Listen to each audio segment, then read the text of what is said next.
welcome to this webinar on capacity building for industrial partners in Pakistan. This is the third webinar in our series focusing on Article 6 of the Paris Agreement, that is, international carbon markets applied to the Pakistani context. In this session, we'll be focusing on the cement industry, from clinker to low carbon cement, financing decarbonization through Article 6 cooperation. My name is Allison Sterling, and I'm a senior advisor at the United Nations Environmental Program.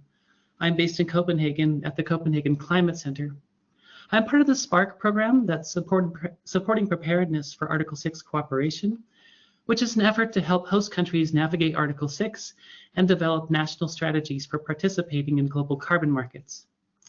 We have a very thorough program today representing views from government, industry, and practitioners. After the presentations, we'll also have a question and answer panel. So I invite you to submit any questions you may have, and we will try to get to as many of them as possible during the session at the Q&A. So without further ado, I would like to introduce a contribution by Nosheen Malik, Special Secretary, the Government of Punjab. Good afternoon, ladies and gentlemen. I am Nosheen Malik, representing Industries, Commerce and Investment Department. I welcome you to this webinar. It's a series of capacity building for industrial partners in Pakistan. Today we are focusing on the cement sector. At the beginning, let me acknowledge the efforts of Government of Pakistan, Global Green Growth Institute and UNEP Copenhagen Climate Center for leading the SPAR 6C program in Pakistan. It's a very important program. Currently, Pakistan is implementing various environment protection measures in line with various international and environment commitments, and Pakistan is moving towards implementing NDCs through concrete sectoral pathways, particularly in hard-to-abate industries like cement. Let me tell you that provincial governments, particularly Punjab, are crucial in implementing industrial decarbonization framework through policy facilitation, regulatory framework, coordination, and active engagement with the private sector.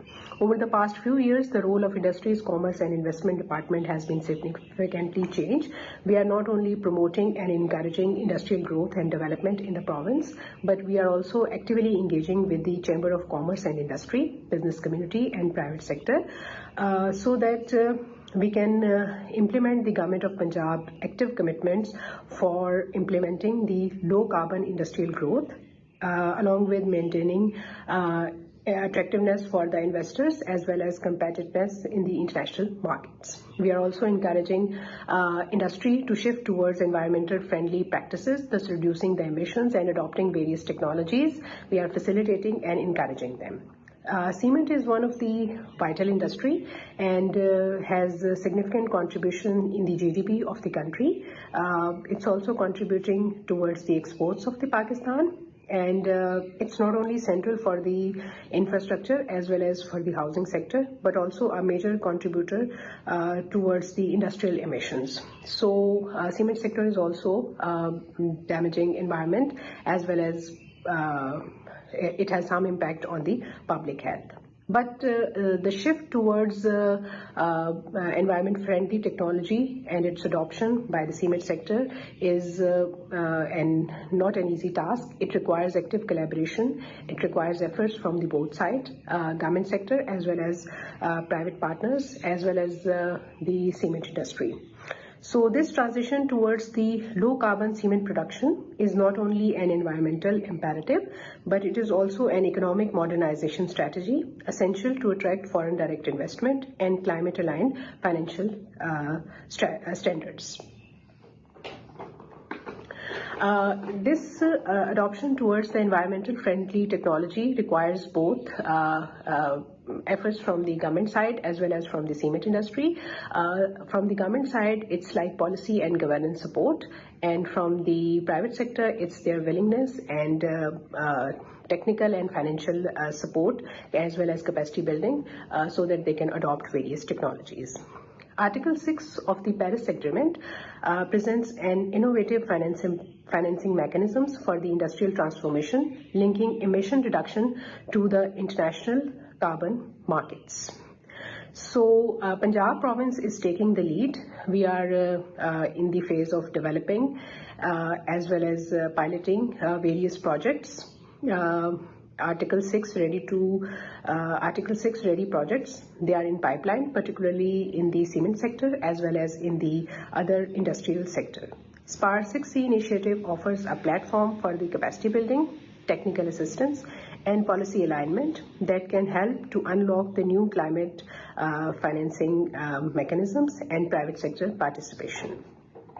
So the way forward is we encourage cement industry to explore low clinker alternative and waste heat recovery with the support from Article 6 mechanisms. And we also stress that capacity building under SPARK 6C is not just about awareness, but also preparing provincial institutions and industry to transact effectively in international carbon markets. So I conclude this by reaffirming the Punjab government commitments towards sustainable industrialization, inclusive growth, and climate-aligned investment. And I'm looking forward for a future where we balance economic growth as well as environment protection simultaneously. Thank you very much. I want to thank Nosheen, Malik, and I speak for the SPARK program, that we're very appreciative for the level of engagement and cooperation from the government of Pakistan. I think it's leading to a lot of success and traction in Pakistan. And so this is a very positive development. Next, I would like to introduce my colleague, Denis Machnik, a senior advisor for carbon markets. And he is also the work package lead for the efforts in Pakistan under SPARK. Denis, the floor is yours. Thank you so much, Allison, and good afternoon. My name is Denis Machnik. I work as Senior Advisor Carbon Markets at the UNEP Copenhagen Climate Center. Thank you, Allison, for the introduction. Thank you, Madam Nosheen, Malik, for the opening remarks. And I will give a short presentation on the work SPARK is doing in Pakistan, as well as the role of Article 6 carbon markets.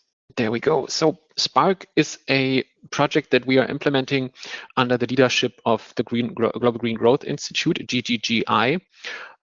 We are working in a consortium with a couple of supporting partners, that is Carbon Limits, GFA Group, Kommunalkredit from Austria, as well as the UN Environment Program Copenhagen Climate Center. And we are implementing the work in 4 partner countries. This is Colombia, Pakistan, Thailand, and Zambia. We're funded by the German federal government via the International Climate Initiative. The work that we are doing in the 4 countries that is built up of several work packages, which you can see here. There are quite similar activities in the 4 countries, but of course the countries themselves are at very different states when it comes to implementing carbon markets, as well as being prepared or starting the preparation for the Article 6 carbon markets. We have in total 4 in-country work packages that are focused on the 4 partner countries that I just mentioned. We have a community of practice work package where we cooperate with students and universities in the countries, and we have developed a Article 6 toolbox. These are implementation guides for Article 6 in countries. I've provided a QR code on the bottom where you can download the published toolbox series so far. The work that we are doing in Pakistan, I want to give a quick introduction to the work we are doing in Pakistan. We are working with the government, with the federal government for more than 2 years already. It is progressing very good in Pakistan. Pakistan has developed guidelines on carbon market work, as well as had a public consultation for the rules and regulations earlier this year, which are being finalized now for developing rules, especially for Article 6 carbon markets. The SPARK team in Pakistan has supported the MOCC in opening the carbon market office at the MOCC, as well as developing 3 sectoral studies. One of these studies we are introducing today on the cement sector. We have also, to kickstart the market in the country on more than just the government level or the policy level, we have supported project developers in further developing project ideas that they have for participating in carbon markets. 16 in total we have provided to the MOCC as so-called mains. These are mitigation activity idea nodes. This is kind of the predecessor for all the project documentation you need to register a project under a carbon market mechanism. We have supported the MOCC, as I just mentioned, in operationalizing the guidelines as well as finalizing the rules. We are also putting a lot of focus on capacity building events in the country, where we are cooperating on federal level as well as with the provinces, quite a lot even with the provinces in Punjab, because we have seen a lot of interest from the project developers in Punjab as well as the governmental authorities there to kickstart Article 6 carbon markets in the country as well as in the province. We have identified 3 major projects that we want to cooperate with to further develop these projects into Article 6 activities. And these are the Lakodare landfill site in Lahore, and a e-rickshaw project that will be implemented in 3 cities, as well as a rice cultivation project where rice cultivation will be changed in a way that alternating wetting and drying will be applied to reduce the emission of methane. So this is a short overview of our work in Pakistan, and now I want to introduce the carbon market in Pakistan, the Article 6 carbon market especially, and what changes it'll bring to international carbon markets. Maybe you've heard of the voluntary carbon market or other approaches of international carbon market. This is a depiction that tries to kind of paint the landscape of carbon markets that we have. Normally we can differentiate between international approaches and domestic approaches, as well as between voluntary and compliance approaches. Maybe on the compliance domestic side, a very famous approach are ETS, emission trading systems, where carbon markets can be often linked to. So a portion of these ETS allowances can be covered by carbon market credits in some countries. That was even the case in the European approach years back, decade back even. In other countries, this is still possible. Then in the middle part of this slide here, you see the independent crediting mechanisms, which are the gold standard, voluntary carbon standard, and so on, the Vera approach. I think these are the most well-known approaches to carbon markets. They are more part of the international and voluntary part. On the top right, the Article 6 carbon markets, they introduce I would say, kind of a new approach to international carbon markets, because these are the first carbon markets that are fully linked to the accounting mechanisms of the Paris Agreement. For the first time, not only states in fulfilling their NDCs, but also the private sector and other actors can participate in implementing the goals of the Paris Agreement. Article 6.2, the bilateral corporations, and Article 6.4, the market mechanism of the Paris Agreement, allow for that. The independent crediting mechanisms can even, in a way, link to these Article 6 rules, so that they even allow for credits that are properly accounted for under the rules of the Paris Agreement. I don't want to dive too deep into these technical details here, but I want to give a quick overview of the 6.2 and 6.4 approaches of the Paris Agreement, just for the audience to understand what's new, why this is a new approach on international carbon markets. The Article 6.2 approach is called bilateral cooperation. This is a very decentralized approach of the Paris Agreement. Here, 2 countries are allowed to cooperate in achieving their climate mitigation goals, meaning that, for example, Pakistan can cooperate with bigger buyer countries such as Japan, for example, Norway, Sweden. They can agree on bilateral agreements with these countries, implement projects that will then be accounted under the 6.2 mechanism or 6.2 approach. And very important here is that in this cooperation, there is a mechanism under which only one of these countries that are cooperating together can account, or should, or is allowed to account for the emission reductions achieved in one of these mitigation projects. This is very important because otherwise we would have a double counting of emission reductions, and that is to be avoided. And there are now rules under the 6.2 approach how these how this double counting can be avoided. Something maybe more familiar with for the participants is the 6.4 market mechanism. It's I think most of you know the pre-market mechanism of the Kyoto area. That was the CDM, the Clean Development Mechanism.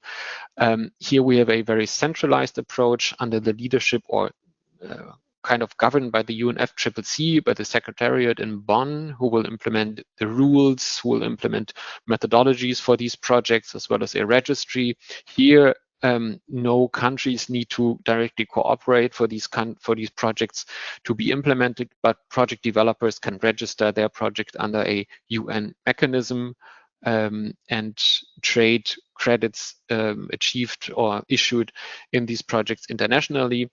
But they also can use these accounting approaches of the 6.2 approach, meaning that avoid any kind of double counting. This is new in international carbon markets, and this is a major change, meaning that countries will need to adapt to this kind of new carbon market approaches. A lot of governance work is done, and a lot of new knowledge needs to be built up in these countries. One thing that hasn't changed to the old carbon market approach is the fundamental role of additionality. Each project in carbon markets must be additional, and that means that it should not be it shouldn't be part of any regulatory efforts, meaning that if there's a law or any strategy in place that demands the implementation of this project, then the project as carbon market project would not be additional.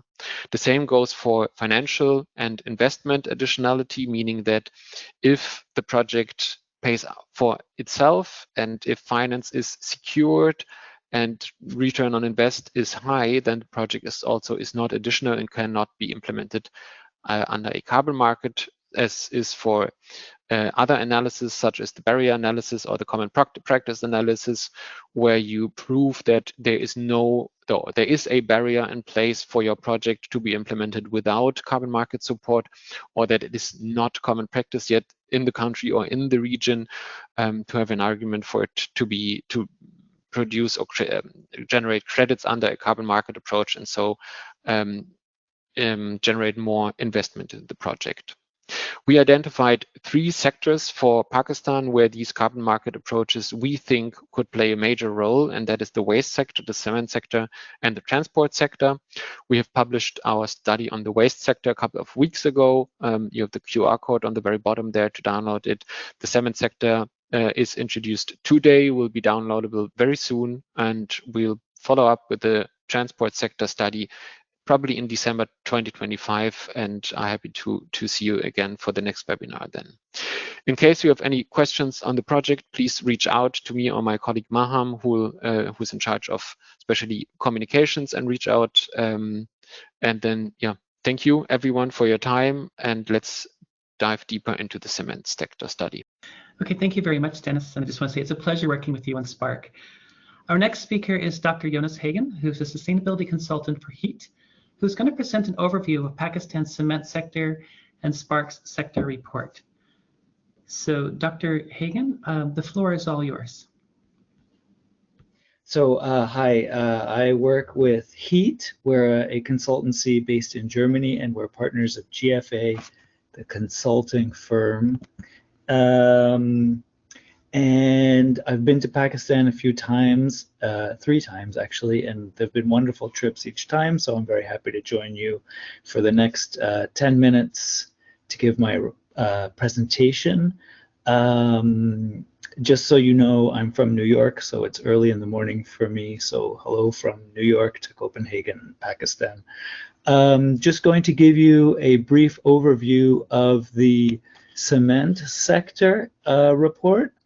So I am the co-author of this along with my colleague Anders McCarthy, who's also in the call, who will go deeper into detail on mitigation technologies in the next presentation. So just looking at overall emissions, this is from industry of greenhouse gases.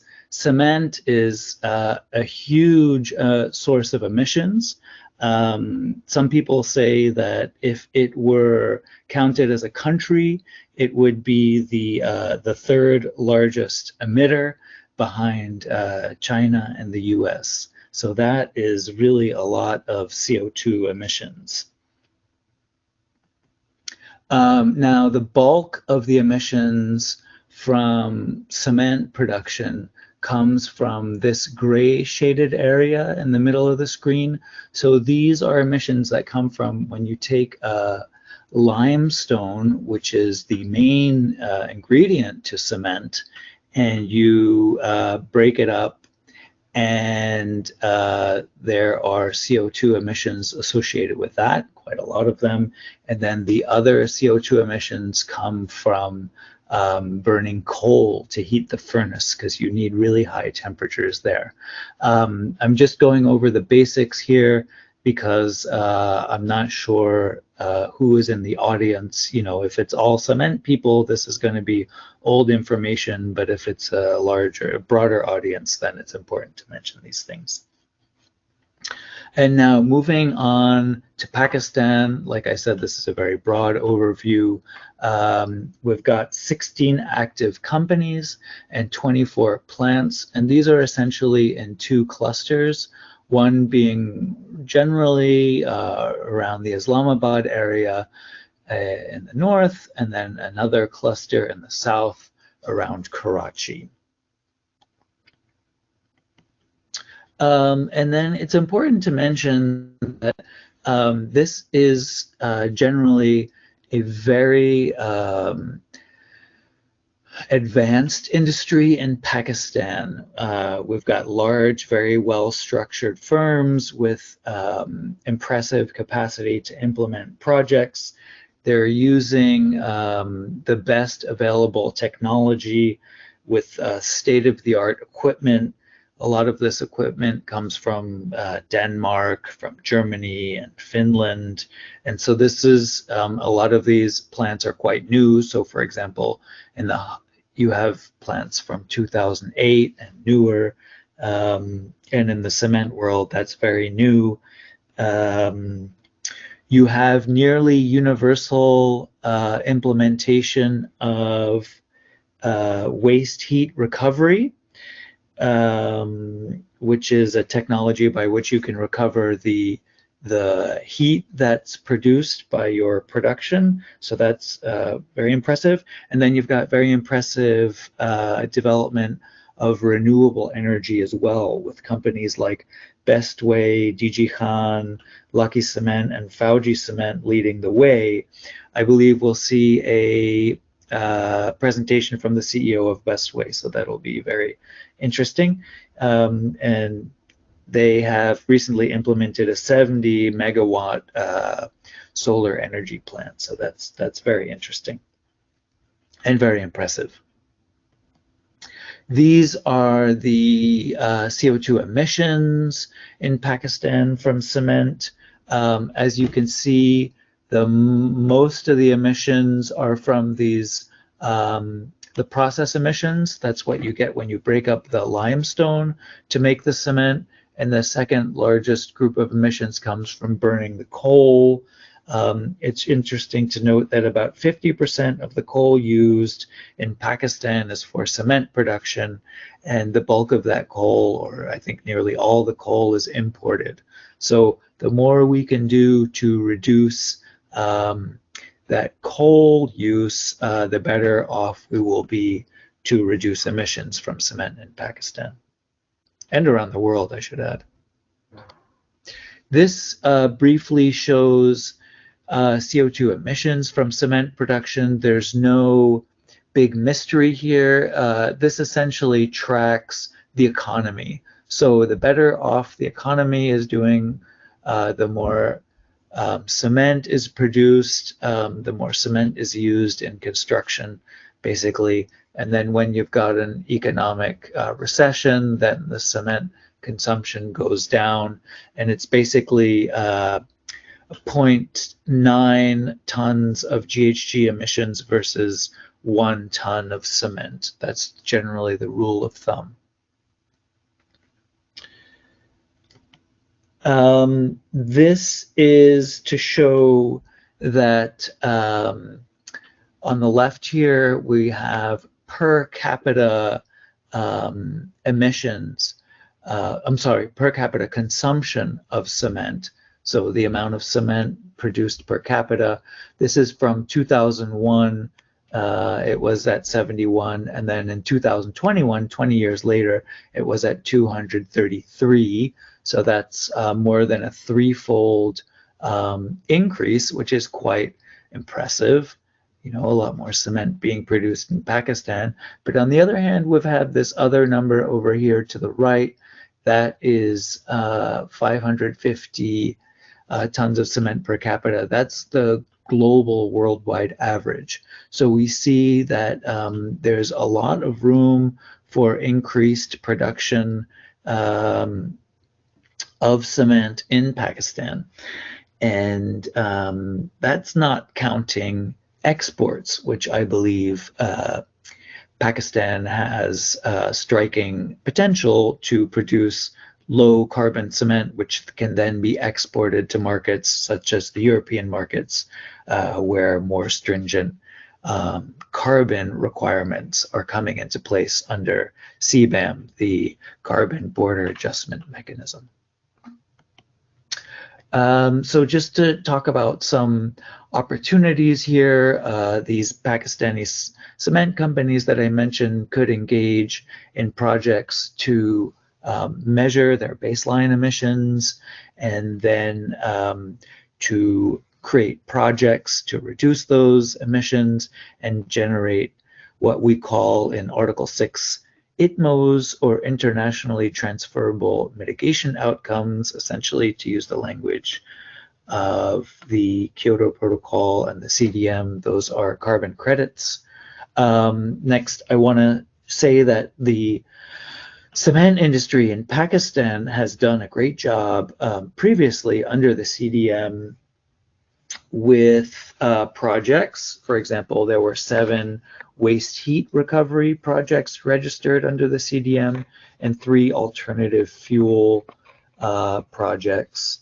And those combined for about 725,000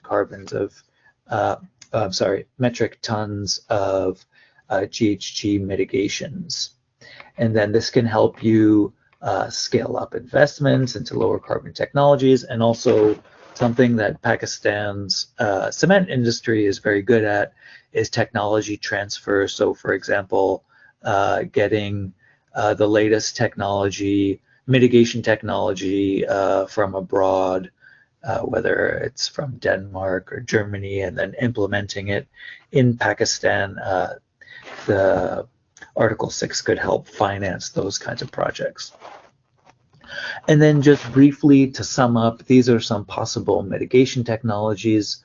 On the upper left, we have calcined clay cement.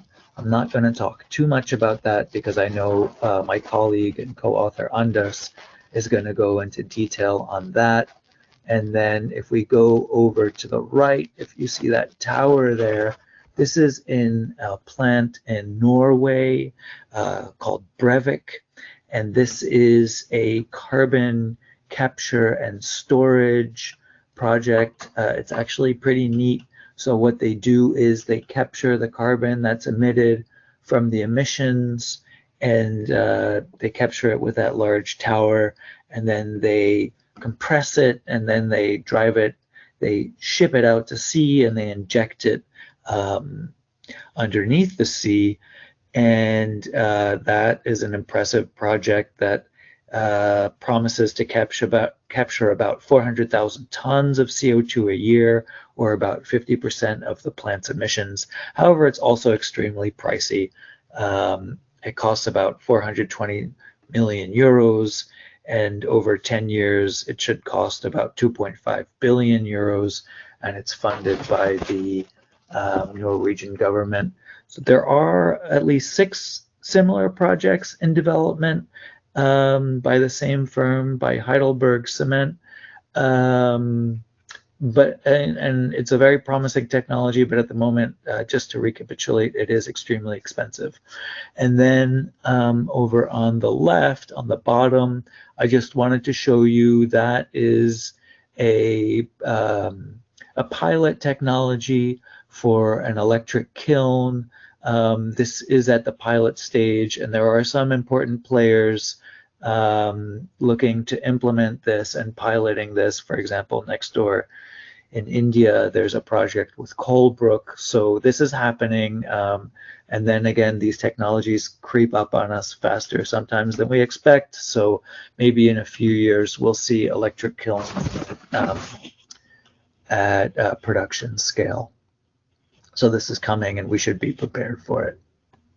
And that's it for me. I'm happy to turn the floor over to my colleague, Anders. Thank you very much.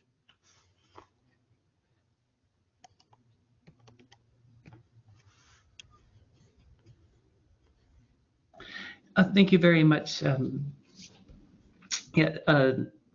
Dr. Jonas. And so we will, turn it over to your colleague, Dr. McCarthy, who will talk about, we'll talk more about how to make this happen at low carbon cement. So Anders McCarthy, the floor is yours. Okay, thank you very much. It's a pleasure to be here. It's a pleasure to work for Spark 6, both as Heat International and GFA in both Zambia and Pakistan to decarbonize the cement sector. So let's make it happen. What is the first key thing to look at? And it's really which mitigation technology has the most potential and impact at the moment, because as you've seen from Jonas, Hagen, there are a variety of technologies, some more longer term and some more impactful today. So this is just a brief overview of some of them. I've put aside a few, including solar power. I'd like to congratulate Pakistan for having scaled up solar PV in such an amazing way in the last few years. So I don't expect carbon finance to necessarily have to support it. Although if you have interesting projects combining solar with battery storage and electric trucks, that might be also of interest. But back to some of the most impactful technologies. Here are three of them. If we go from the bottom, again, waste heat recovery has already been implemented at scale in Pakistan, especially through the CDM, which is really good to know that there is this knowledge of carbon markets already there, which simplifies the life in terms of implementing Article 6. Then there's alternative fuels. They have the potential of decreasing waste substantially and having it used as a fuel instead of a coal. There's quite a few challenges there. There's the first one, making sure that everyone within the value chain is participating in a way to ensure there's a high quality product that's consistently being delivered. And then the last challenge is really understanding the emission factors of the fuels, what fuels are being used. So this is where the exact impact of mitigation is challenging, especially in terms of reporting, verification, and ensuring that those greenhouse gas emission reductions are really hit specifically. So instead of necessarily talking about waste heat municipal industrial waste, for example, the key one would be limestone calcined clay cement. And the reason for that, it's a cement that I know there has been some interest in Pakistan, and there is a lot of interest amongst the cement companies worldwide to use LC3 cement, and then it decreases greenhouse gas emissions by 40% up to, as well as decreases the cost of production. And that's why I think I'll start off with a few slides regarding this technology before moving on to how we can actually make it happen. So the reason I talk about LC3 cement and not other supplementary cementitious materials can be summarized in this figure here on the right, where you have a whole range of SCMs, right, which you can use to decrease your clinker factor. And now there's a variety that are being used and have been used, which are fly ash, blast furnace slag, etc. The problem is they're in very low abundance. And if you're going to use them and then calculate greenhouse gas emissions, there's a whole problem of allocating greenhouse gas emissions for the fly ash and the blast furnace slag, etc. So their abundance is limited. It's always a problem to source it. Whilst if you look at clays are relatively abundant. especially clays required for LC3 cement, which are kaolinite-bearing clays. Kaolinite is one of many sorts of clay minerals, and you don't need to have deposits which are sort of enriched in kaolinite. So the requirements for LC3 cement are basically limestone and abundance of clays, which are found all over Southeast Asia, Middle East, Africa, Latin America. So it's pretty easy to access. And what you need to do is calcine it at around 700 to 850 degrees, so significantly lower than you would clinker. So this is why this is one of the key technologies that can be used. And if we summarize it, the difference between an ordinary Portland cement here on the top left and an LC3 cement on the right here is really you're reducing the clinker factor and adding this calcined clay and some limestone. And the interesting thing is after 30 years of work that's been done on these types of LC3 cements, they've shown that they have very similar or sometimes better performance than OPCs. They are actually resource efficient. You decrease greenhouse gas emissions by up to 40% if you have an LC350, that is, with 50% clinker. And interestingly, they're up to 25% cheaper to produce. There's a variety of factors that will influence this, but basically they're cheaper to produce, which is important because not only does it allow the cement companies to produce cleaner cements that have decreasing greenhouse gas emissions, but it also allows companies or governments to build infrastructure at lower costs. And this is a crucial point. Now, most countries or all countries are going to have to develop infrastructure that is climate resilient, and that will require a significant increase in infrastructure costs. So if we can bring the costs down, while bring the greenhouse gas emissions down, everyone is a winner. But of course, there's a high upfront cost to transitioning here, which would require concessional and or carbon finance. So this is what we're going to look at. Interestingly, just this week, this is the last line on this slide. Just last week, Zunino and Scrivener, who are scientists from the EPFL in Lausanne, just came out with a new paper from 2025, which you can click here if you get the slides at the end, where LC3 with 25 to 35% clinker showed interesting potential for high strength and general use cement. So innovation is continuing, and where we will go with LC3 cements is still open to question. So how far down we can go in terms of clinker. Now, we can address the financing solution with carbon finance, with concessional finance to scale up LC3 or other cements.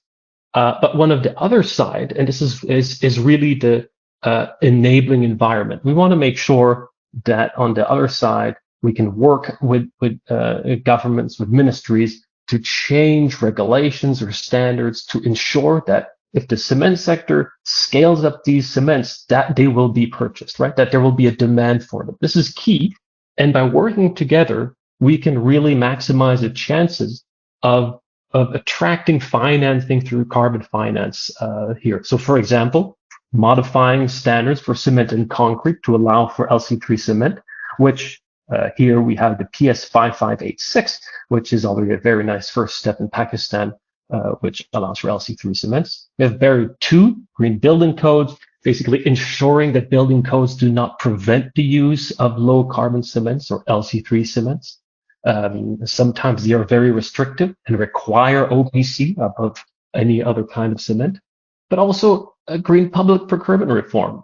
How can we ensure that when the government is building large scale infrastructure or even sustainable housing for poor people, how can we make sure that there is criteria that ensures that instead of using OPC where it's not required, they can use LC3 cement? So it's about making sure that we're targeting absolutely every part of the value chain, the demand side as well as the production side, to stimulate finance. So how do we get started with financing? Well, the first step, and this is something that was already addressed before, is there's a lot of experience in the cement sector under the CDM, globally, but as well as Pakistan. And this has been repeated several times. And the key strength of the cement sector above many other sectors for carbon finance is that you know what you're producing. You know the composition of clinker, you know the amount of clinker being produced, you know all the additives you're adding when you do your final cement, you know your fuel consumption, the type of fuel, you know the electricity consumption, the type of electricity, whether you have diesel generators or not. So all the emissions throughout the entire value chain can be quantified very accurately, which allows you to easily monitor how well you're decreasing greenhouse gas emissions later on when you're implementing a technology. So monitoring these emissions is relatively easy, brings the cost of your monitoring down, and allows you to have transparent and high integrity carbon credits sold on the market. So this is why the cement sector has really a key strength. Now, the first step, and that's really great to see that in 2024, the Ministry of Climate Change and Environmental Coordination published the carbon market guidelines. If you get these PDFs at the end, there is the link directly embedded here. And they're really explaining the initial guidelines on how to get started with Article 6 in Pakistan. So that's really great to see that this has been published. If we're looking in more detail into really how to develop a decarbonization project, which these next slides will go into more detail, I would refer the viewer to Spark 6 Toolbox, which is a toolbox online which has a variety of documents which allows you to understand and develop Article 6 activities. Again, you can click on this link. And so the first step is looking at what kind of technology you'd like to implement, kind of mitigation technology, and look at the financing solution. Is it viable or not? And hopefully it's not viable under current market conditions, at which point you might want to go towards carbon finance in Article 6. You might have some challenges with regards to upfront financing, which can still be a barrier, in which case working as well with concessional finance to bring initial upfront costs down might also be a viable option to sort of bundle concessional and carbon finance together. And whilst working on this Article 6, there's a potential also trying to attract grant funding for technical assistance, by which point I mean addressing final barriers that would need to be addressed and to ensure a transformational project is being implemented. So there's a variety of solutions for different challenges we face and some flexibility here. So that's step one. If we're going to do an Article 6 project, let's go with step one. It's the project idea note, or PIN, as it's referred to. Again, this is more the CDM term, but it's still being used. So that's why I'm using project idea PIN. It's also now called, as you can see here, mitigation activity idea note, main. And that's the main term you will see in the Spark 6 toolbox guidelines. So the first thing you want to do when you develop your project is first understand a described activity, right? The general information, the technical overview, make sure it's embedded within the national policies. That's a key goal. You want to make sure that your project is aligned with policies in the government to ensure that it's fully embedded and has the support of the government. And it's good to also describe what are kind of co-benefits in sustainable development, aside from simply that core project. What are the key additional impacts that it will have? And this is very important, the challenges and barriers. So are there challenges and barriers that, for example, won't allow you to really sell your LC3 cement? And those barriers, maybe they can be addressed by alternative ways to ensure this project can be financed and implemented for the long term. And the key issue is greenhouse gas emission reductions. This is the PIN, this is the basic framework. So it's about understanding whether your potential emission reductions schemes, your potential methodologies to use, the baseline we're looking at, the crediting period. So again, this is a certain overview depending on the details you have at the moment where the project is. It's about financing. What kind of financing do you have, which is secured? What kind of financing would you need? And potential financial incentives or financial support from governments, etc. That might also help. So it's really understanding the broad overview of where your project is now and what would be required, both from financing side, from greenhouse gas emission calculation side, and from addressing barrier side, right? And overall, it's good to understand the capex, the opex, the revenue, energy, tax savings, etc., to really understand the full financial viability or not of your project. And has been addressed before by other presentations, a key demonstration of additionality. Make sure you can clearly show why this financing is required to make this project go ahead. Once you have this PIN and you have the draft of it, basically you want to send it off for approval to the MOCC EC, which is the nationally designated authority, which is the key authority that is in charge of Article 6 here. And they need to know really not only that you're doing this project, but they will provide you with an approval, an issuance, a letter of intent. And at the same time, you can also send this PIN to the key what are called ITMO acquiring parties, which are basically the countries that would like to purchase them, to make sure that they're interested. Maybe they'll have some additional feedback. They'll like you to modify something. So this is a collaborative approach between the countries who would like to buy the carbon credits, as well as you and the Pakistani government. So it's really a collaborative effort in a sense. Once you have the approval, you have time now to develop a project design document formally. So it's a PDD. It comes from the CDM methodology, but again, here there's a different name as well that you'll see under Article 6 toolbox. It's called the Mitigation Activity Design Document, or MAD. People like abbreviations. So it's basically a fully designed, fully developed PIN. You have 2 years to do this. 2 years to do a full analysis and study of this project, right? And it's very similar to a CDM PDD, except it has additional and new requirements. So these are the requirements that were there before in terms of timeline, baseline, methodology. Even the baseline calculations are a bit stricter now, so that has to be taken into account compared to the CDM. But there's also an additional sustainable development MRV, detailed financial and business model, transformational change, which is why I emphasized before that working with the government to ensure that any additional barriers could be addressed to open up the gate for transformational change is crucial, and ensure we have all stakeholders and everyone on board. And then also institutional setup and governance. This is detailed in Chapter 4 of the screening and development of Article 6 activities. Again, click on the link and it's there. And once you have this project fully developed, we can go to the next step. Oh, again, maybe one thing.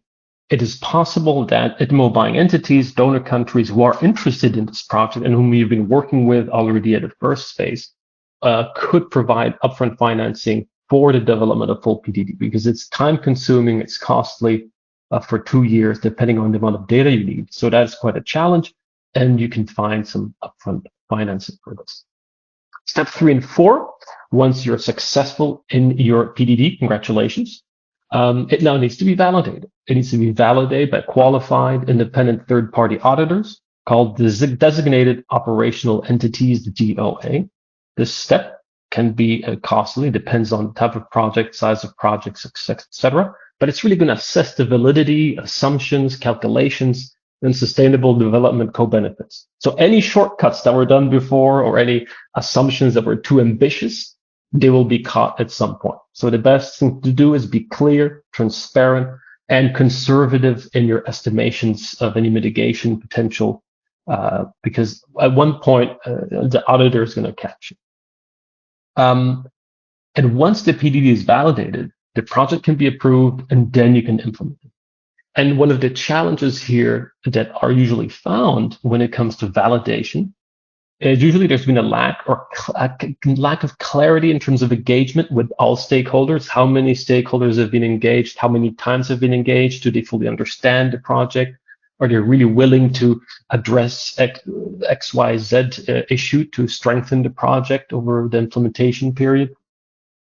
Sometimes there's insufficient evidence for additionality. That is also a clear problem where more clarity sometimes is needed, or the MRV system is unclear, which in the case of the cement industry, it's quite easy to measure and report and verify your CO2 emissions because we know what kind of cement you're producing, you can measure it, and then you see it when it's produced.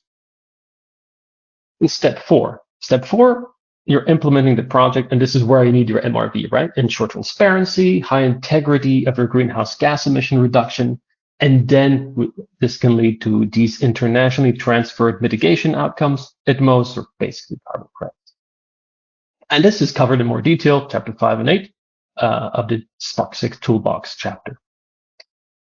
So to summarize, if we look at the left side of this slide, if you have a project in the cement industry, you have your cement plant, you want to do waste heat recovery maybe, or LC3, you develop your PIN, and you submit it to the MOCCEC, which is the nationally designated authority, and they provide an approval, hopefully, and issue a letter of intent. That means you got a green light to develop it further. Then you develop over up to 2 years the PDD, which is the project documentation design. You have 180 days wiggle room in case you're too late with these 2 years. Who knows? There's a lot of things that can happen. And then at the end, the NDA will provide a no objection certificate, sometimes in certain countries called a letter of no objection. It's the same. They're saying they're not objecting to this project. And then you go into the validation stage and you implement your project. Now, one thing to take into account when you are going to calculate the revenue from generated from these ITMOs is that there's some fees associated with it. Obviously, that makes sense. So the obligatory fees, which you will be able to see in the carbon market guidelines that are published, 5% credits will be credited to Pakistan's NDC. There's a corresponding adjustment fee, right? Part of the revenues will go to the provinces and the Pakistan Climate Change Fund to support additional projects in Pakistan. And then, of course, admin costs. There's always admin costs. For more details, please see Annex 1 and 2 of the carbon market guidelines regarding what's required in these projects that are being developed. This is the last slide. And there's a lot of text and it's a bit complicated, maybe, but this is I like to be sort of looking to the future and try and be as ambitious as possible. But there are some countries who are not just interested in one project. There are some countries or ITMO buying entities who are interested in large-scale transformative sector-wide projects. So basically looking at one whole sector. And so their idea is, how about we set up a financial mechanism and then individual plants can apply with a more simplified version, a simplified system, and it allows you to more easily provide financing to decarbonize individual projects. So basically, based on pilot projects being implemented, we could expand the cement sector into a cement sectoral-wide approach, which could be possible, where each individual project has a certain idea of what they want to propose, and then you could submit this to a sort of sectoral financing instrument for green cements, which would be supported by carbon finance, potentially concessional finance, etc. So a sort of a larger scale where there would be more participating cement projects or companies that could be involved. But this is for a longer term future, but this is something maybe to have in mind, that we can target individual projects or go for a sectoral wide approach. It would be more challenging to implement. You'd have to implement a whole sectoral financing instrument. But it would simplify submission from individual projects. So these are just some thoughts about going forward from individual projects to sectoral approaches. But it would also require, for example, mandatory standardized greenhouse gas monitoring system to clearly understand the mitigation and emission reductions. And for example, developing sector-wide marginal abatement cost curves to really address investment prioritization or data consistency. So there's a lot of work associated with developing this, but this is something that could be potentially interesting to really increase the ambition of cement decarbonization. So this is it for me. I would like to thank you very much. And I look forward to the remainder of this whole workshop. Thank you. And thank you so much, Dr. McCarthy. And also thank you for your colleague, Dr. Hagen, both of you who've presented very clearly the results from this report. I'd like to now turn it over to Ahsan Anis, who's the Chief Operating Officer for Power Cement Limited, who will offer us the industry perspective on this topic. Thank you everyone for the lovely presentation, and I think it's from a cement producer's point of view as well. It's a learning experience with all the relevant speakers as well. I think most of the things which have already been spoken, so I will try and summarize from a cement sector perspective what is happening around and how we can benefit from the program as well. I think the numbers were presented earlier as well. I'm just trying to repeat what's on the order. The sector itself is approximately capacity of 85 million tons. I'm just putting up a number here. At full capacity, this requires approximately 12 million tons of coal and high emissions as well. One of the other factors which was also mentioned was, again repeated here, the coal generally in Pakistan is imported, and by all estimates, 70% of the cement plants use imported coal. So that's also a burden on the exchequer, and the dollar outflow is there. Coal and the fuel itself is from a cost perspective as well, 50% of the cement cost per bag as well. So it's both in terms of emissions as well as cost, both heavy toll on the cement industry.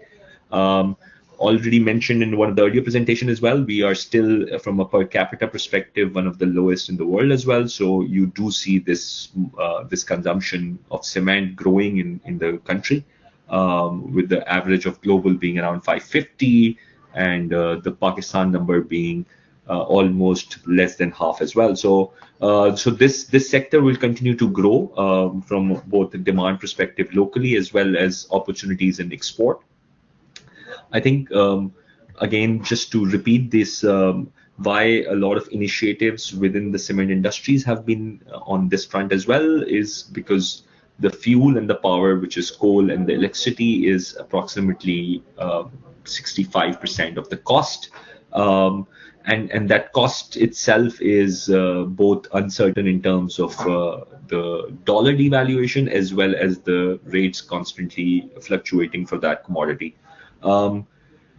And subsequently, this is the main reason for the emissions as well. I think the exact same slide was presented. This is a McKinsey report where the main CO2 emission from the cement comes generally from the two process. One is the calcination process where the clinker is made, and the other is the use of fossil fuel. That is shown in this slide as well. That is the main area of CO2 emissions in the cement process. And for both of them, there are numerous strategies which I think everyone has basically encompassed already.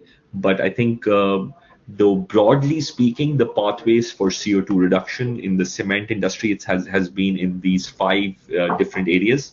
One is the basic is the energy efficiency side, which is basically having the latest or the best technology available to make the cement plant.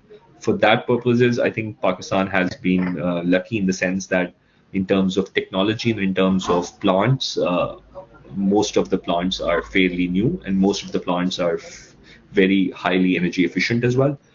So I think that angle, the first pathway, is something which the country itself and most of the cement plants have already achieved a higher percentage. Also, the second element which I've highlighted here is the replacement of fossil fuel, which is basically coal to be replaced with waste. The third has been the clinker substitution. When I say clinker substitution, there is some level of sadness or some level of thing which we realize ourselves as industry as well, is that we have been in the country producers of OPC, all of us. The market has been developed in a way that SCMs have been rarely used. So unlike other parts of the world where the clinker factor for general cement consumption or the use of low clinker cement has been very common, in our part of the world, we are still, from a local demand perspective, heavily dependent on high clinker content based cement, which is, say, OPC.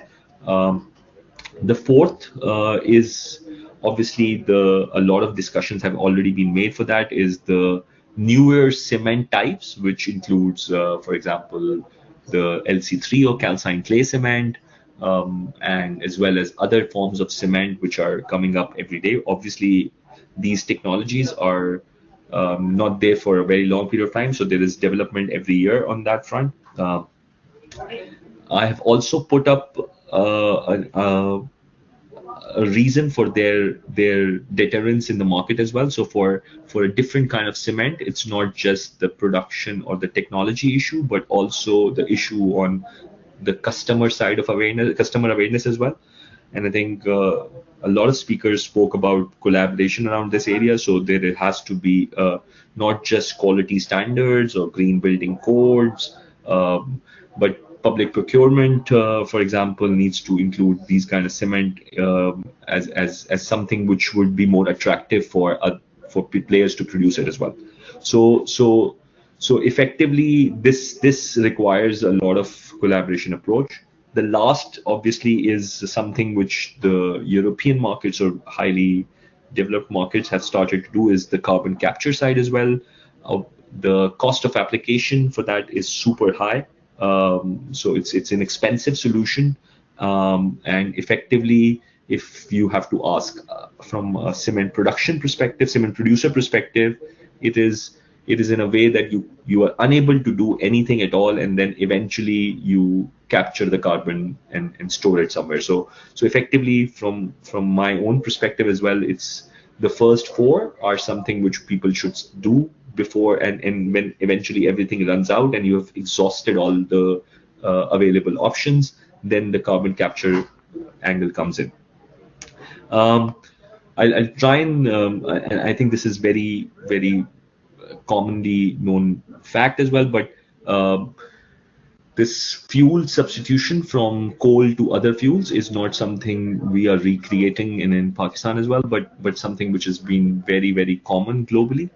So I think there has, it's not an updated data, but the last available data says that a lot of European countries and a lot of countries in the world have effectively gone above 70% of substitution of coal with waste.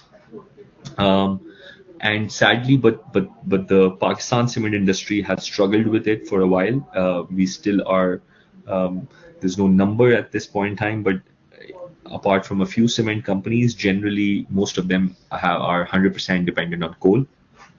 I think one of the reason which I constantly say in a lot of stakeholder meetings is that the reason we have been unable to replicate the results from the global best practices is because we tried and exactly copy paste the solutions which were probably relevant in other markets, but not easily adaptable in our part of the world. So effectively, a lot of players in Pakistan tried to do, including ourselves, tried to do what we had seen in other parts of the world, but our problems were fairly unique. And so, for example, if you see globally, the most of the people use fuels which are municipal waste converted into sorted waste, RDF or SRF, or industrial waste. I think some expertise was also shared on how to manage waste, but in our part of the world, still waste management has been something which is not formalized. So there are multiple issues with that waste management. Sorry, so there are multiple issues with that waste management, one being that it is not segregated at source level, the other being it's very high of moisture content. Also, there is a pilferage of the good materials before it reaches the landfill. So my whole idea is that while we are trying to understand from the world what the best solutions are, we would also need to customize them based on the local needs. I think one of the things which a lot of players have successfully done or started to do as a pilot is how to use agricultural waste instead of the municipal waste, of the agricultural waste in our part of the world. And I think you'll read a lot of newses around this area on that as well, that agricultural waste at times is burned on the fields, and because there is no possible usage for the farmers. So there is a lot of investment and a lot of efforts being done by a lot of cement players, including ourselves, on how to reach the fuel source at the relevant time and ensure that the farmers, instead of burning them, you buy from them. So there is a lot of effort being done locally as well, but it requires a lot of logistics challenge. So it's not a technology challenge, it's a logistic and community challenge on how to ensure that the fuel reaches your cement factory, because these people are decentralized. There is no formal supply chain sector around this area, and there is no policy for them to sell it to you as well. So this is something which we as a country are working. The cement sector is working, and we as a country should focus more on as well. So if you see the top 5 crops mentioned on the slide as well, we are amongst the largest producers of them in the global context as well. And all of these create a lot of waste as a byproduct as well. Similarly, from an animal waste perspective as well, just the cow dung itself, or a lot of a lot of manure is not circulated towards the right channel. So while the manure's basic purposes as a byproduct could have been fertilizer or as a compost, but since all the main animal hubs are generally across the major cities, we generally end up seeing all this manure going to the rivers. So my presentation was wanted to highlight that the opportunities lies both in the top agricultural crops as well as a lot of animal waste in that area, where those could be dried and used as an alternative fuel. So we have tried to do a lot of pilot in the last 1 year as well. So I think a lot of presenters presented that solar or solarization or waste heat recovery is now a common feature in all cement plants. So Power Cement as well has the solar, wind is being installed as well. So and there is waste heat recovery. And I think if you go to any plant in Pakistan, I think waste heat recovery and 80% or 70% of the plants now also have solar. So I think these both angles on the electricity side has been something which everyone has done. Now I think the next step in our cement industry in the country would be how to replace coal, and the third would be who takes the lead in the innovation side on doing a novel cement or a newer cement production as well, for which I think these carbon financing and carbon credits would play a very, very important role, because at this point in time they don't make commercial sense to do just on the number side. I think just to continue the alternative fuels, there are a lot of alternative fuels, and I've put up some technical details which I'll probably skip at this point in time. But just so there's rice husk, there's mustard straw. These are all byproducts of the agricultural waste itself. There are banana leaves, there's sunflowers, there's sugar, sludge. So all these have different sizing issue, different moisture issues. They have different heating values. Some of them are taken directly from the farms, and some of them are taken through the intermediaries like the sugar mills or the rice mills as well. So what we have been trying to do is involve both academia, involve both technical expertise and community around this area. We have tried to do successfully a smaller pilot around this space, and so in a good season we were able to at least test out for a few days up to 25% of substitution of coal. But in the longer run, it might require a more comprehensive capital expenditure as well as a more comprehensive supply chain infrastructure and a policy framework around this area as well. So I'll try and be short, and I'll probably involve a lot of Q&A with the experts as well. But my whole idea was that this is only possible. All these areas, the decarbonization pathway for cement sector will only be possible with a lot of partnership and a lot of involvement with all the stakeholders, because alone the cement producers won't be able to do it, implement any of these alone. So this is it from my side, and thank you everyone. Okay, thank you very much, Anis.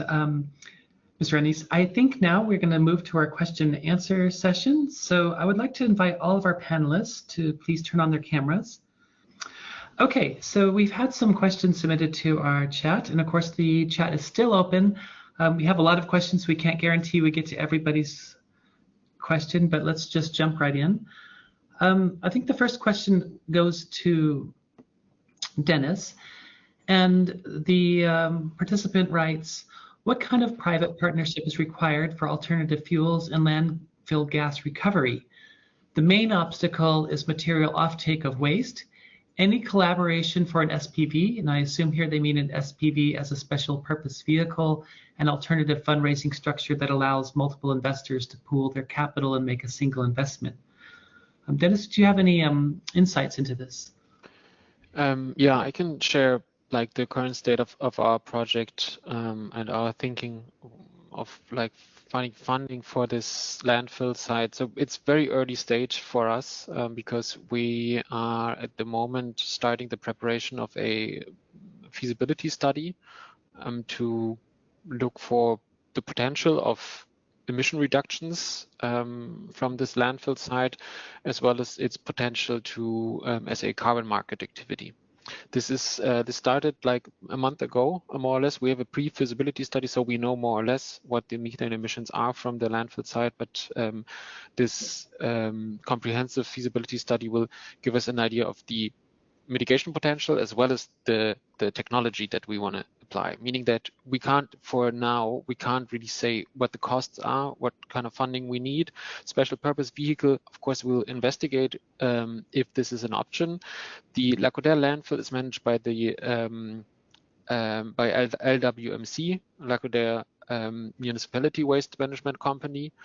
It's public-private, meaning that we have a very strong partner here, very good set of data available, but we will still look, of course, for external funding. We'll look for multilateral the development banks to support us with funding or other options, of course. In general, the approach, I think one of the challenges you have with the landfill side is as a carbon market activity, and I think the cement sector would have the same issues here, is that you need quite a lot of upfront funding. While you have a lot of projects where you can kind of start pilot activities even with little funding, or you'll even sell products to households where funding will come in and you can grow over time. For the landfill side as well as the cement sector, you need a lot of upfront funding. And I think that's an issue for landfill where funding is missing. But I think that might be a little different for the cement sector because you have a lot of private sector approaches here in the industry. That's also why we identified the cement sector as having a high potential for carbon market activities. And as long as additionality is secured in this sector, then I think there might be quite good options in the cement sector actually to realize these projects. Thank you so much, Denis. And since you are working specifically on the landfill project, I'm wondering if any of our other speakers would have any other insights into that question as applied to the cement sector. This is a little bit more in the speculative area, but specifically about the SPV. Is that a realistic possibility? Maybe I would like just to get the industry's perspective on that. Ahsan, maybe you would like to add something to that? I think the sorting or developing a landfill site, obviously one of the byproducts would be a sorted waste for the cement industry as well. So one of the ways to so the landfill itself will have compost as an organic compost as one of the products, and RDF or sorted waste, dried waste as one of the products as well. So I think the effort from a cement perspective, I think there's a great case study in Manila as well, where there was this development of a landfill site where the off-taker was one of the cement plants, also one of the fertilizer plant as well, or one of the. So I think it had the producers, it had the government owning the landfill site, and the off-taker arrangement was done with the cement producer as well. So I think again, my view was from a collaboration perspective, something like this can be financed through partnership with the cement plant as well, where they can act as an off-taker for one of the products of the landfill as well. Okay, thank you for that addition. I think the next question would go to Dr. Hagen, and the viewer writes, May I ask which standard was used to calculate the emissions? Was it the IPCC methodology? And when calculating the emissions, do you assume that all cement was ordinary Portland cement, OPC? Oh boy, that's a great question. I remember researching that, and I looked at a few different sources. I can't remember off the top of my head exactly what the source was, but I remember looking at a few different ones, and the general rule of thumb that was used kind of most prevalently in the publications that I saw was that 0.9, so 1 ton of cement equals 0.9 tons of CO2 emitted. I can look in the report now and then try to find that reference, but I don't have more precise information right now than that. But that's a great question, and I do remember looking into that. I don't Undas, do you remember anything more specific? I think if you have used the numbers from the local cement industry, I think 90% of the cement locally used is OPC, by all means. So I think the 0.9 tons CO2 emission would also have been taken out from that OPC, high level of OPC usage as well. Yeah, and I think I believe in my presentation as well, this is something which is, sorry, yeah, go ahead. No, you're correct, Ahsan. I believe it was for OPC, but it was like kind of a worldwide average. I didn't find Pakistan-specific references for emissions. If there are better sources, be happy to use them, of course. I think maybe one of the challenges always is to what detail you can go in terms of quantifying greenhouse gas emissions from the cement sector. There's the basic overview. We have ordinary Portland cement, and we know how much is being produced. Ergo, you can get a sort of understanding of emissions. And then you can go into more detail as per the IPCC, for example, looking at the calcium content, the more precise calcium content of your clinker and correct it for calcium and magnesium. But for example, at that level, you would require quite a sort of a detailed understanding of the compositions of the materials produced at the level of each plant, and that we don't have. So it remains sort of more sort of a large scale approach until we get better understanding of each individual's plant compositions, or cement kiln dust, for example. That has not necessarily been included because that also can increase emissions by quite a few percent depending on the technology, the plant, and what's happening to the dust. So there's still a certain margin of flexibility, and it remains quite sort of large scale overview of the emissions. And Anders, I want to follow up with that. And of course, these are large scale estimates for the industry and the emissions and emissions accounting. But you dived pretty deeply into the project cycle and the creation of a main and a MAD. On the project scale, how does this apply? Can you elaborate more on that? So I think what we tried to do initially is try to understand the emissions at each level of the value chain. We can put transport aside because that becomes a bit complicated, but all the rest in terms of the fuel used, that is really crucial. And I think this is actually, if I think about the project scale, if we use a project where you use waste for co-processing, the first problem is you're going to replace coal, which is fine because you know the emission factor of coal. You can take a national value or a general value, but then the fuel you're using, the waste you're using, there's a variety of wastes, and some of them might change a bit with season. They're more humid or drier, etc. Their quality might change. You might not have the same waste all the time, depending on what you're procuring. So the emission factor you're using for this is crucial. And then whether you're assuming that it's going to be an emission factor of 0 because it's organic matter or not. So you need quite a long time when you're developing a full project to really quantify the type of waste you're going to be using to replace coal to really prove the emission reduction you have. So such a project for waste is more challenging than another project, for example, LC3, where you're replacing clinker with clay and you don't have that challenge of the emission factors to make sure your greenhouse gas emission calculations are precise and accurate. But with LC3 cement, the problem with a project is the demand side. And that's the challenge there always is. I've talked to quite a few cement plants. They say, if the demand is there, we'll produce LC3. But we need to target those barriers too. And that's why carbon finance makes sense, because you can target the financing. And through that, you can also target the demand as long as everyone works well together. So this is why if we can get a good cooperative approach, we can really have a huge impact and bring the cost of cement down as well as the emissions. Okay, thank you. And now I'd like to turn to Ahsan, and the viewer writes, are there any available technologies that can effectively reduce or remove the moisture content from the waste material? So this is more of a technical question. I think the technologies are there, and I think there is a lot of drying based technologies available in the world as well. There have been a lot of case studies even in emerging markets as well, where waste is similar to ours.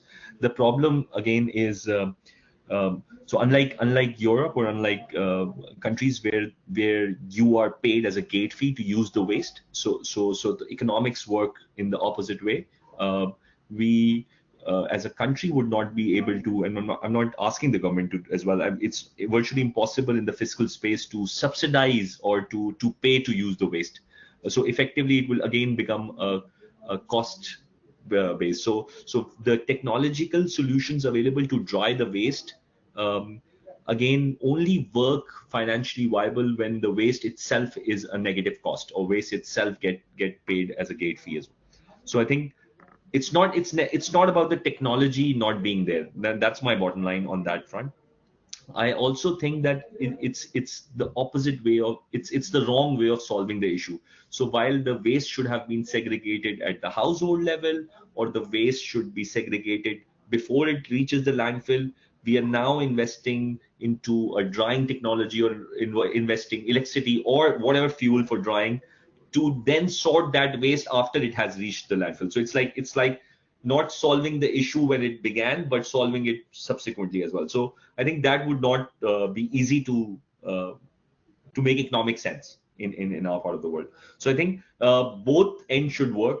One, the waste segregation side, and then whatever a little bit drying or a little bit sorting is needed at the landfill, then that investment should be done at that end as well, which makes it more commercially viable. Okay, thanks. Actually, I want to have a little bit of follow-up with that question, Mr. Denis. You mentioned in your presentation that a lot of the solutions that you see around the world were not always adaptable. You say you cannot copy-paste them into the Pakistan context. And I was wondering if you could elaborate a little bit on that, and specifically what type of institutional support do you feel is needed? I think, for example, you mentioned a centralized market for biomass from agriculture residues, but are there any other things that come to mind? So again, I have always, this is something which I tell my children as well. We generally believe whenever we go somewhere, we can do this same as is, and we will probably learn the hard way.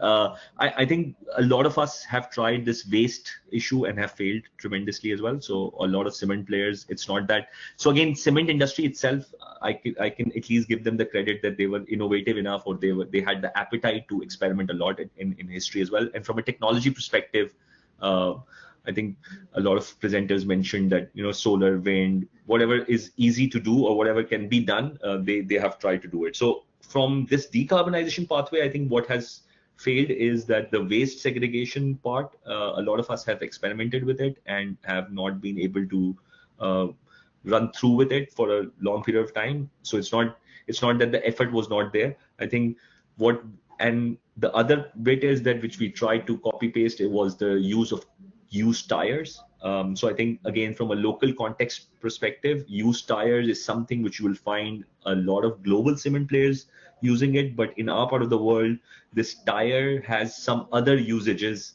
not available as a burning tool for cement plants. So the life of the tire itself has multiple usages. You guys have not. Some of my listeners will be technical. Most of my listeners would be local, so they would know that we will end up having these tires in our shoes once they have fulfilled their useful life, instead of being available for burning. So we all got these fancy solutions for burning tires. Then initially we all went with platforms to import these tires from Gulf countries, which was again, to be honest, then it never is a decarbonization effort, because if you're importing a waste fuel from some other part of the world, you're effectively using you're burning the same fossil fuel for the shipping and everything as well. So I think that we all went with a lot of players went with importing tires, and then eventually realized that this is a finite source, even globally available, and there is no local tire source available. What I mean to say is that, so if I go and speak internationally, they will not talk about easily. They won't even understand the concept of a cow manure being dried locally, because we have 300 days of sunlight, for example. So for us, it's possible to dry it by hand, to be honest, like dry it on the fields, and then use it as a fuel, because for them they will be saying, for everyone else it would be that cow manure or cow dung should be effectively used as an agricultural compost or for biogas, to be honest. But for us, it's like 550 million tons of it, and we are the 5th largest milk producing country. We are one of the highest meat eating countries. So we will have these poultry and these cows all over the city, like all across the country. So for us, I think what is relevant is customizing the solution locally, then partnering with the local institutions. And your specific question, what exactly would be needed, would be a more collaborative approach of government regulations, like the local regulations, nudging us. So nudging us not just through incentive or penalties, but nudging us as a facilitation as well. So when we talk about government intervention, we often say either they penalize the excess carbon or they incentivize something for us. Incentivize, I don't think there is fiscal space available. Penalize, we'll all regret saying ever in our life. So I think it's more collaborative. Also, I think we also need academia support. So there's less technical assistance, academic assistance, which should be there. And I think we don't collaborate much with, we as industry don't collaborate, and academia doesn't collaborate. So that kind of collaboration is needed as well. So these are the few things which I think will make a major difference in the way we will eventually operate. Sorry for a long answer, I think. No, I think it was very in-depth and exactly what we were looking for. I see that we have exhausted our time, and I would love to have this conversation continue for another hour, because we have a lot of great questions, but perhaps we can figure out a technical solution to answer these online in the future. And of course, the report that Denis mentioned and it was covered by Dr. Hagen and Dr. McCarthy will be available, which will offer more detail. I want to thank all of our speakers today. I think it's been very illuminating to get this, to get these insights into the cement industry, specifically in Pakistan, and what opportunities there exist for financing from Article 6.